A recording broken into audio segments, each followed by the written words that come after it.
जय हिंद। देखिए, जापान के जो पूर्व प्रधानमंत्री थे शिंजो आबे, उन्हें गोली मारकर उनकी हत्या कर दी गई है। साथ ही आपको बता दें कि जापान में ये कोई नई मामला नहीं है। जापान में और भी कई सारे प्रधानमंत्री की हत्या कर दी गई है।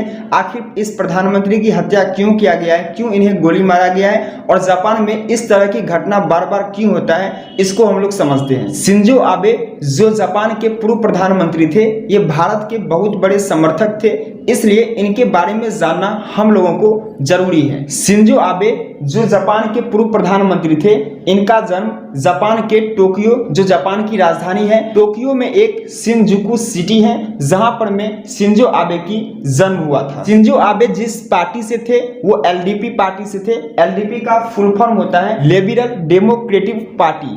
तो ये जो शिंजो आबे थे, ये लिबरल डेमोक्रेटिक पार्टी से थे और ये जापान में 2 बार प्रधानमंत्री बन चुके हैं। एक बार ये 2006 में प्रधानमंत्री बने थे।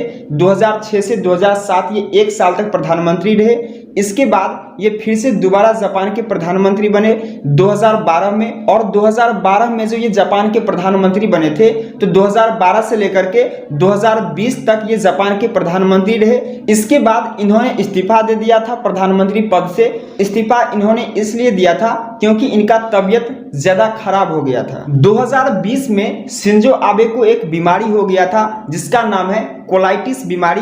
कोलाइटिस बीमारी में क्या होता है कि जो हमारा आंत होता है ना, आंत होता है, मलाशय होता है, तो वहां पर में सूजन टाइप में हो जाता है, जो सूजन धीरे धीरे पूरे शरीर में फैल जाता है। तो ये बीमारी हो गया था, कोलाइटिस बीमारी, जिसके कारण शिंजो आबे ने 2020 में प्रधानमंत्री पद से इस्तीफा दे दिया था। शिंजो आबे की जो पिताजी थे शिंतारो आबे, ये भी जापान के जो है सो फॉरेन मिनिस्ट्री रह चुके हैं, विदेश मंत्री रह चुके हैं। इसके अलावा शिंजो आबे के जो दादाजी थे, ये भी जापान के पूर्व प्रधानमंत्री रह चुके हैं। शिंजो आबे की जो दादाजी थे, साथ ही जो इनके पिताजी थे, वो भी एलडीपी पार्टी के ही समर्थक थे। एलडीपी पार्टी से ही उन्होंने भी चुनाव लड़ा हुआ था। लेकिन सबसे बुरी खबर यहाँ पर में ये है कि ये जो शिंजो आबे प्रधानमंत्री थे, ये जापान के एक नारा शहर है जापान में, वहां पर में कोई कार्यक्रम था जिसमें ये भाषण दे रहे थे। उसी दौरान एक शख्स ने इनके ऊपर ताबड़तोड़ गोली चला दी, जिसके दौरान इनकी हालत गंभीर हो गया था और फिर इन्हें अस्पताल ले जाया गया, जहां पर इनकी हालत ठीक नहीं रही और फिर उनकी मृत्यु हो गई। यहाँ पर में सबसे चिंता का विषय ये है कि जब ये भाषण दे रहे थे नारा शहर में कोई कार्यक्रम में, तो उतना सुरक्षा कर्मी रहने के बावजूद भी, उतना जो है सो निगरानी रखने के बावजूद भी इनके ऊपर गोली चला दिया गया। ये पूरे दुनिया के लिए एक गलत संदेश है। हालांकि आपको बता दें कि जापान में ये कोई नई घटना नहीं है। इससे पहले भी जापान में कई सारे प्रधानमंत्री की हत्या कर दिया गया था।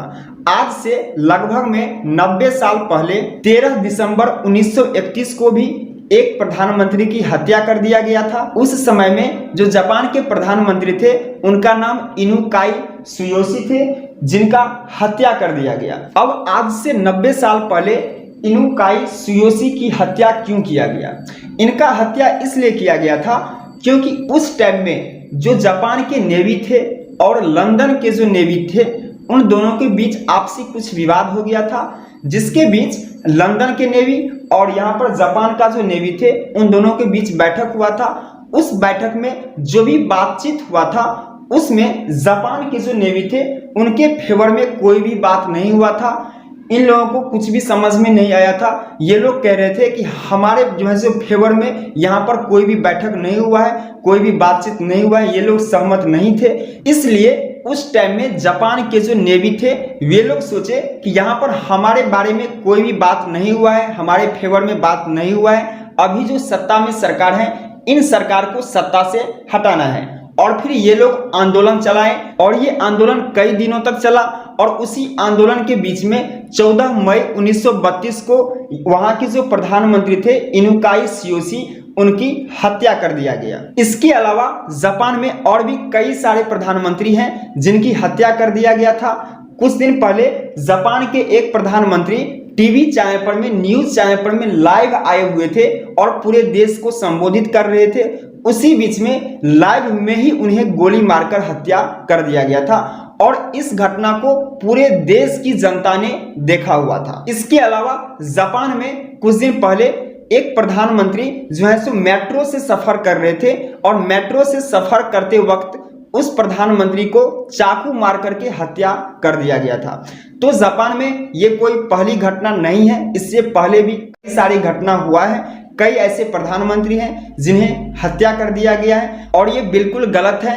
कोई भी प्रधानमंत्री की इस तरह से हत्या नहीं करना चाहिए। देखिए हमारे देश में क्या है कि अगर कहीं पर में प्रधानमंत्री जाते हैं, कहीं पर में राष्ट्रपति जाते हैं, तो उनके लिए स्पेशल जो है सो ट्रेवल की व्यवस्था होता है। उन लोगों के लिए अलग से हेलीकॉप्टर होते हैं, प्लेन होते हैं, या फिर मान लीजिए रोड से अगर मान लीजिए ट्रैवल करते हैं तो उनके लिए विशेष प्रकार की व्यवस्था किया जाता है। लेकिन जापान में क्या है कि चाहे कोई प्रधानमंत्री है या फिर कोई आम जनता है या फिर राष्ट्रपति है, उससे कोई मतलब नहीं है। सब लोग एक जैसे ही ट्रैवल कर सकते हैं। मतलब उसी मेट्रो में आम जनता भी ट्रैवल करेंगे, उसी मेट्रो में वहां के प्रधानमंत्री भी ट्रैवल करेंगे।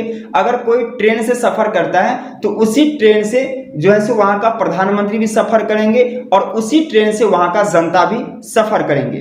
तो इसलिए जापान में इस तरह के घटना कई बार देखा गया है। अभी जो शिंजो आबे को गोली मारकर हत्या किया गया है नारा शहर में जब वो भाषण दे रहे थे, तो इस बीच में जो शख्स उनके ऊपर गोली चलाई वो भी नेवी का ही एक अफसर था।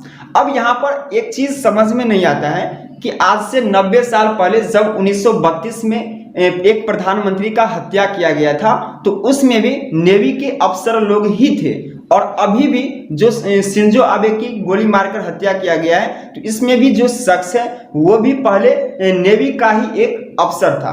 तो आखिर नेवी का ही अफसर इसमें क्यों शामिल होता है? नेवी के जो अफसर हैं वही काहे इस तरह का अपराध करते हैं? तो कहीं न कहीं ये सोचने वाली बात है, समझने वाली बात है। हो सकता है कि नेवी के फेवर में वहां का सरकार नहीं होगा या फिर कुछ और हो सकता है। अभी जो शिंजो आबे को गोली मार करके हत्या किया है जिस शख्स ने, उस शख्स से जब वहां पर पूछताछ किया गया है तो वहां के मीडिया के मुताबिक एक जो है सो न्यूज आया है कि वो व्यक्ति उस सरकार से, शिंजो आबे से नाराज थे उनके किसी बात को लेकर के, इसलिए उनकी हत्या कर दिया गया है। अब कोई भी बात से अगर आपको नाराजगी है तो भाई इस तरह से आप क्यों किसी प्रधानमंत्री की हत्या करेंगे? ये पूरे देश को मतलब गलत जो है संदेश जाता है। लोकतंत्र के लिए ये बिल्कुल गलत संदेश है। और सबसे आश्चर्य की बात यह है कि ये जो शख्स उनके ऊपर गोली चलाई तो गोली चला करके ये वहां से भागा नहीं, बल्कि ये वहां पर में डट करके उनका मुकाबला किया। हालांकि वहां पर जितने भी फोर्स थे वो उनको जो है सो पकड़ लिया, हिरासत में ले लिया, और इन सब चीजों की जांच अभी हो रही है। आई होप आप इन सब चीजों को समझ गए होंगे। चलिए मिलते हैं नेक्स्ट वीडियो में। जय हिंद।